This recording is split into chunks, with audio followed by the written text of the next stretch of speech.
أول مرة الواحد يشوف طريقة لعب المنتخب بهذا الشكل السيء. يعني احنا لو بنلعب منتخب المغرب أو منتخب الجزائر أو منتخب تونس كنا احنا خسرنا 2-0 ومع الرأفة كمان.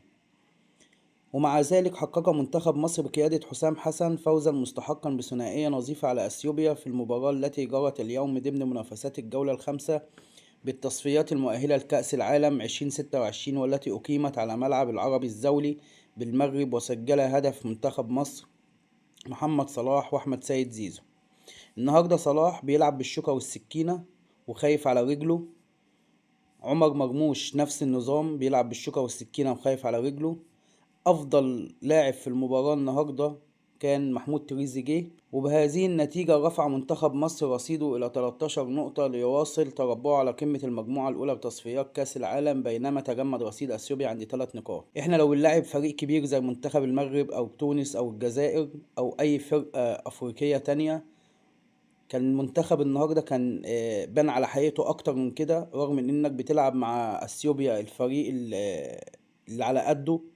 أكترية اللعيبة اللي فيه مفيش إلا لعيب واحد هو اللي محترف في جنوب أفريقيا، وباقي اللعيبة كلها محلية. أنت عندك 6 لعيبة محترفين بره: صلاح ومرموش ومحمد عبد المنعم محمود تريزيجيه. وبدأت المباراة جاءت سريعة وحماسية من الفريقين، وفي الدقيقة 6 باغت منتخب أثيوبيا الفراعنة بكرة عرضية حولها أحمد مهاجم الفريق برأسه، لكنها مرت بجوار القائم الأيسر لمحمد الشناوي حارس مرمى منتخب مصر.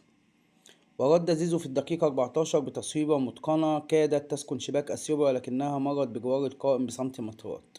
وأهدر محمود تريزيجيه فرصة محققة لتسجيل الهدف الأول للفراعنة في الدقيقة 19 بعدما تهادت الكرة أمام المرمى، لكنها سدد رأسية بعيدة عن المرمى الأثيوبي.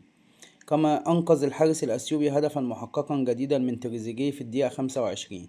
ونجح محمد صلاح قائد منتخب مصر في تسجيل هدف التقدم للفراعنة ومنتخب أثيوبيا في الدقيقة 31 مستغلا تمريرة من حمدي فتحي وضعتها أمام الشباك ليضعها بمهارة في الشباك. وأضاف زيزو الهدف الثاني للفراعنة في الدقيقة 40 لينتهي الشوط الأول بتقدم الفراعنة 2-0. وفي الشوط الثاني وتحديدا في الدقيقة 71 دفع حسام حسن المدير الفني للفراعنة بمصطفى محمد على حساب أسامة فيصل، وأهدر تريزيجيه هدفا جديدا في الدقيقة 73 بعدما سدد كرة أرضية اصطدمت بالقائم ومرت خارج الملعب.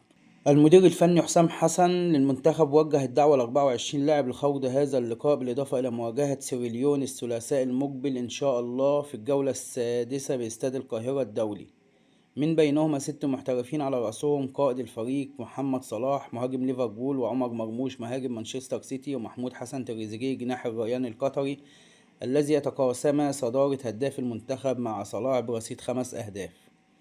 ممكن تقول رأيك على الماتش لو انت اتفرجت عليه، على اللعيبة وأداء اللعيبة، وأهم حاجة تصلي على النبي، والسلام عليكم ورحمة الله وبركاته. ما تنساش الاشتراك واللايك الجميل.